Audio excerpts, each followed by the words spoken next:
So, you might have been hearing all about others talking about their spirit guides or their spirit beings that they connect to, and you're wondering, how do I connect with my spirit guides? If you are asking yourself that question, then stay tuned to watch the rest of this video.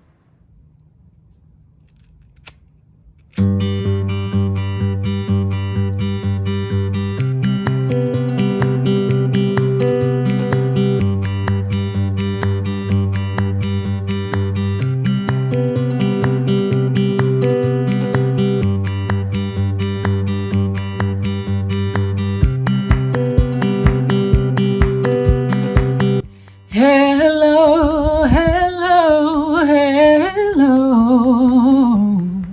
Mosaic Souls.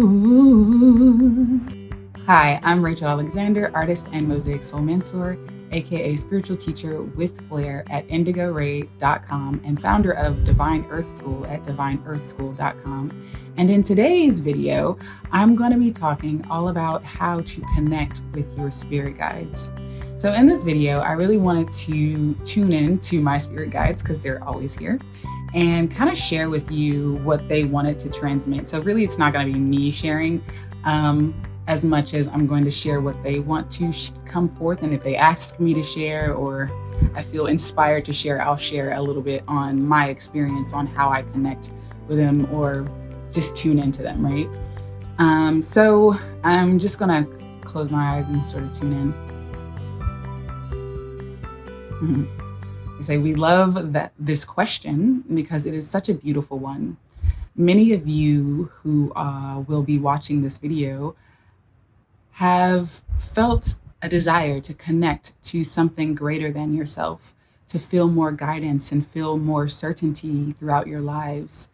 And indeed, this guidance and this certainty and this clarity is within you. It is already here.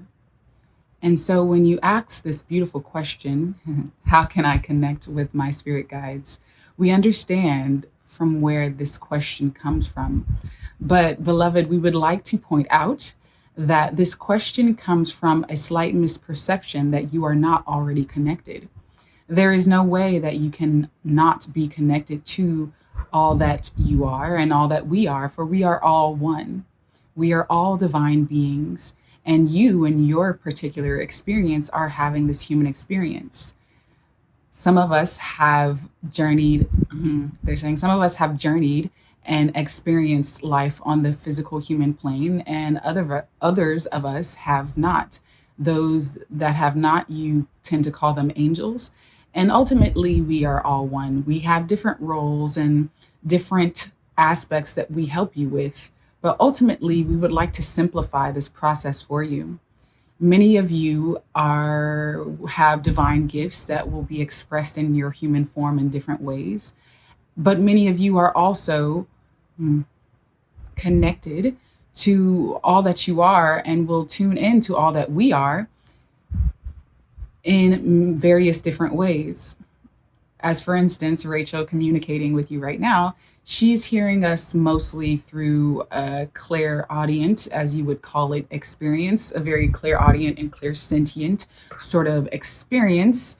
These labels do not mean anything. They have no relevance into how you connect. We only use them as guideposts for those of you who are already aware of these terms and terminology. But we do not want to trip you up and getting caught up in the limitations of these terms. Simply, you will be able to connect with all that you are and all that we are by getting quiet and getting still and tuning in to the intuitive impulses, the intuitive hits that you get. For Rachel, she experiences it, as they're talking to me. I experience them right here in my chest area a lot. When they're talking to me, I experience them very clear, sentient way, and I can also hear them sort of in the, it really depends. But anywho, I'm going to let them keep talking. Yes, beloved, there are many ways that you will connect to us in various different ways. Some of you will hear us almost as an inaudible voice, not that you are hearing a voice outside of your head, but it will come to you as blocks of thoughts, And you might question these thoughts as though, well, is that really my spirit guides? Because it just sounds like my voice in my head. And yes, it is us.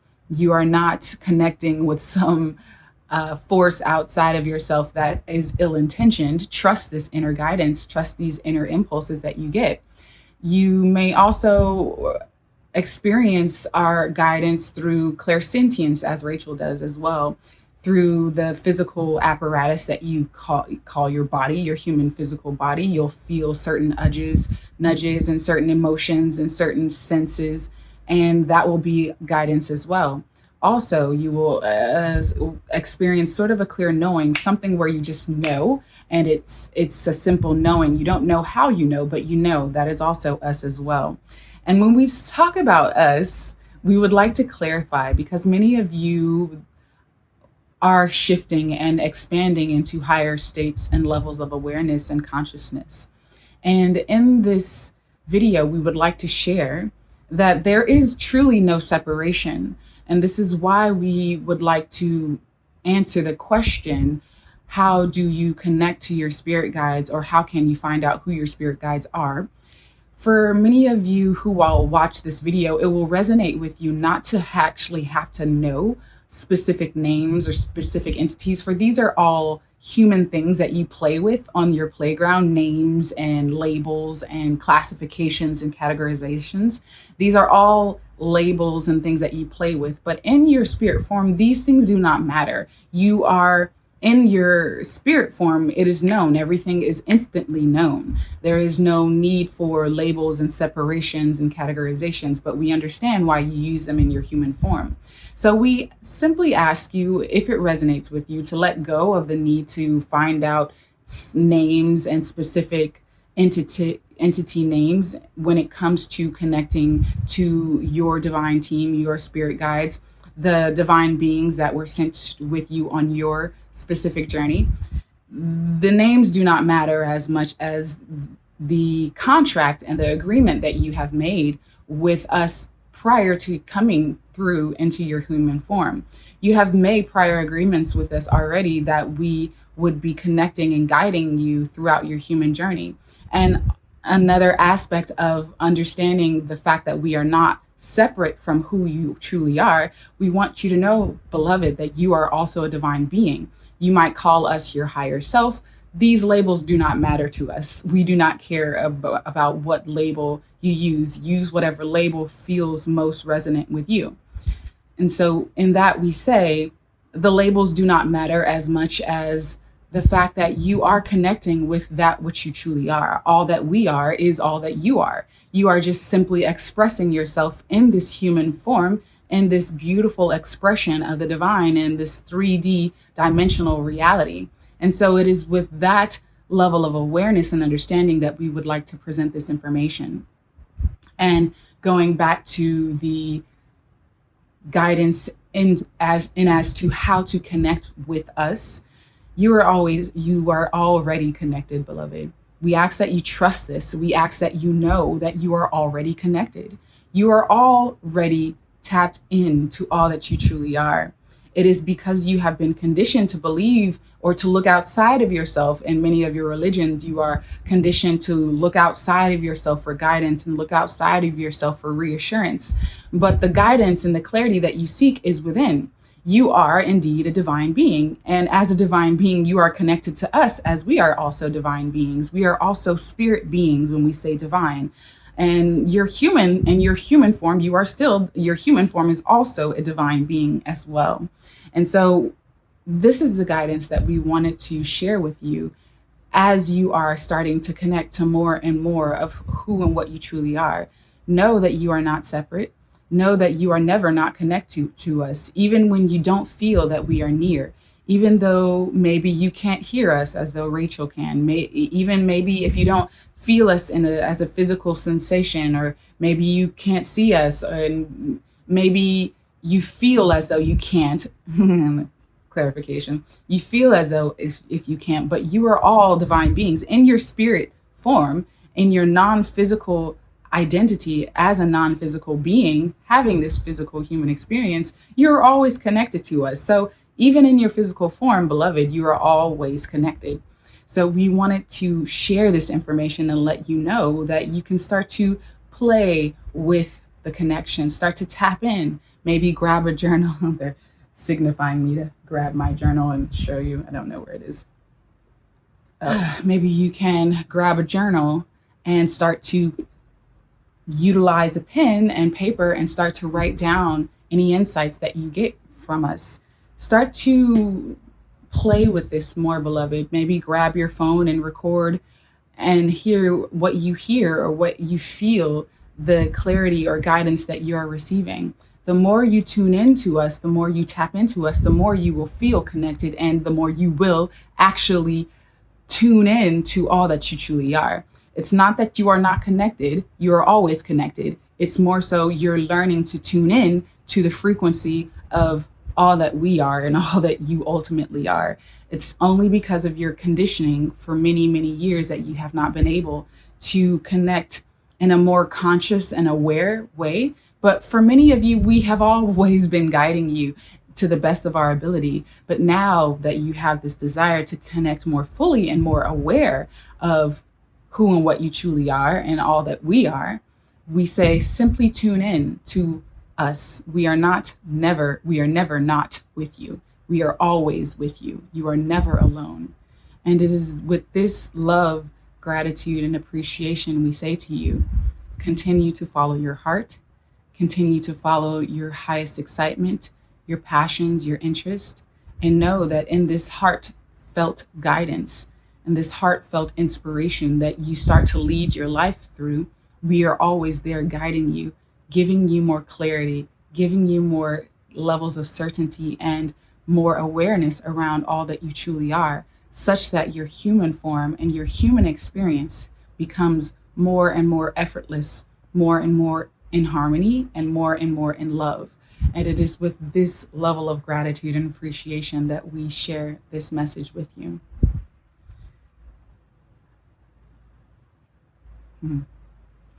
So I hope this message has been clear, and they say we are complete.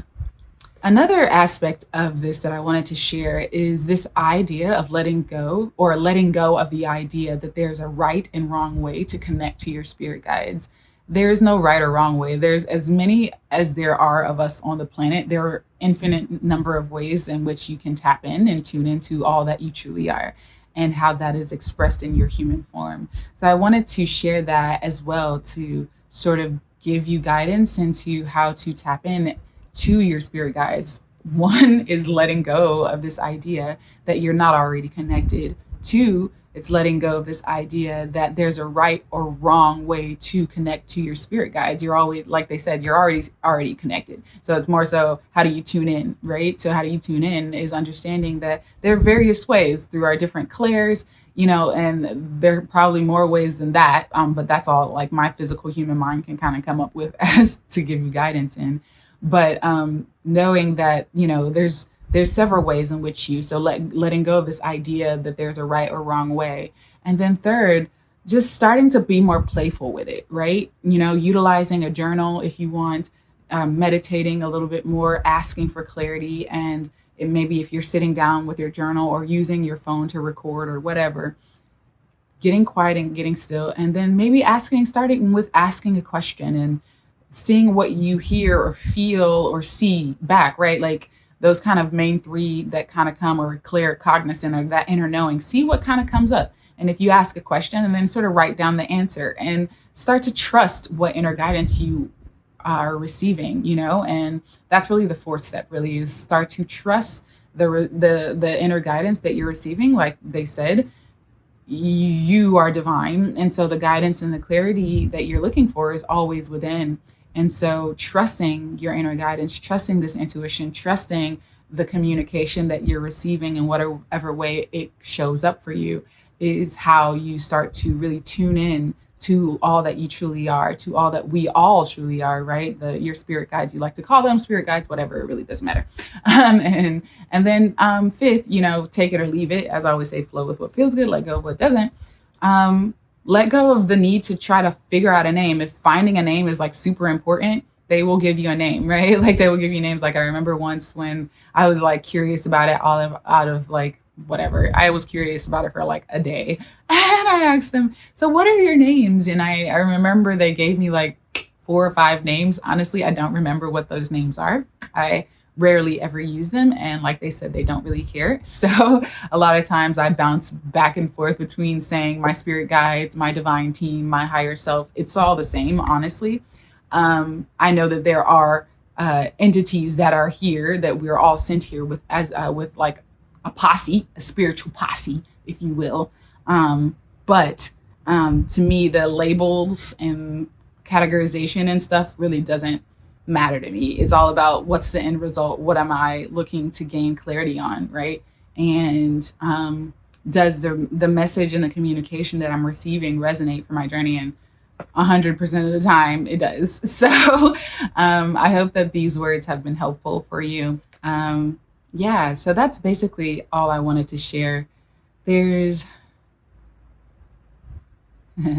when the question arises on whether or not how to connect with your spirit guides, it's really just the same as if you were sort of learning how to ride a bicycle. In our human form, we have to do it over and over and over, right? Like I had a friend recently, she learned how to ride a bicycle. She never learned how to ride when she was a little girl. And that practice, she's practicing. You're practicing, you're learning how to get your balance and stuff like that. It's the same way. And the only difference is you have to let go of this idea, or you don't have to do anything. I invite you to let go of this idea that you aren't connected already, as they shared over and over and over. You're always connected. We are always connected to that which we truly are. And as divine beings having this human experience, you're never not connected. So even if you can't hear them, it's not that they're not speaking to you. It's just maybe that you're resonating or vibrating at a certain frequency where you can't hear them or you can't experience them. There are many different clairs. I think that there are like 7 clairs in all, where like with all our senses, or 5, 6 clairs or something like that, with all our senses, clairaudience, clairsentience, clairvoyance, clair whatever, cognizance, or that sense of knowing, the smell and taste and touch, right? So all of us will sort of experience them differently. And honestly, we all do have access to all of our clairs. It's just that some of us are tuned in to different clairs that are more prominent for us. Like for me, my 4 main ones that I tap into a lot are clairvoyance, being able to see, clairaudience, hearing, claircognizance, that just sense of knowing, and clairsentience, where I feel them emotionally, physically in my body and stuff like that. So it'll manifest differently for many of us. But as they shared with you all, begin to play with it. Just a few exercises that they shared is just one is always get quiet and still to begin with, because a lot of times we have a lot going on in our monkey minds, and our thoughts are racing. And so our thoughts aren't usually, especially if you're coming from sort of an old consciousness, or you've been asleep a lot and you're just now starting to awaken. Our old thought patterns are not necessarily on a vibrational level of where they're at, right? But that doesn't mean that you can't tune into them. They're always there regardless. But starting to get quiet and still, using a little bit of meditation where you learn to quiet the mind. And you don't necessarily have to quiet your thoughts all the time, because they're always there regardless. But it's just a suggestion. Try that. Also, as they said, try journaling. I journal almost every day, pretty much. I've been doing this for a very long time, ever since I was little. And I never really called them my spirit guides, honestly. Like they said, like the definition or these labels and things that we sort of attach to these beings are irrelevant in your experience of them. I know, like from my mom's perspective, I remember her telling me stories of when she was, just going throughout life in her adult life, and how she had angels come and rescue her from, almost dying, when she was almost killed in a car accident a few times. And I've heard various stories from various different, people all around angels and guides and stuff like that. And they are definitely entities and, ascended masters and all that stuff. But I am very much so here for simplicity. And so when my spirit guides connect and communicate to and through me, it's very so much from that perspective. I like to sometimes dabble in complexity just for the fun of it, but I always have a tendency to fall back into simplicity. How can I apply this to my life? How does this make my life better? Or how does this serve me? How can this help me to expand and grow? So I'm always very pragmatic in the way that I share information, and the way that I receive information as well is always from that standpoint. There are plenty of other teachers who are into the complexity, and if that's you, definitely always and remember to always flow with what feels good and let go of what doesn't, because you are divine. You are a divine being, and your soul knows exactly what you came to explore and experience on this playground called Earth. So remember that whatever you expect is what you will get. And however you feel is what will become real for you. So vibrate higher, and I will talk to you guys later. Peace, love, and light. Are you ready to step into your divinity and realize your full potential? Then sign up at divineearthschool.com for one of our classes to expand and grow your health, life, and business.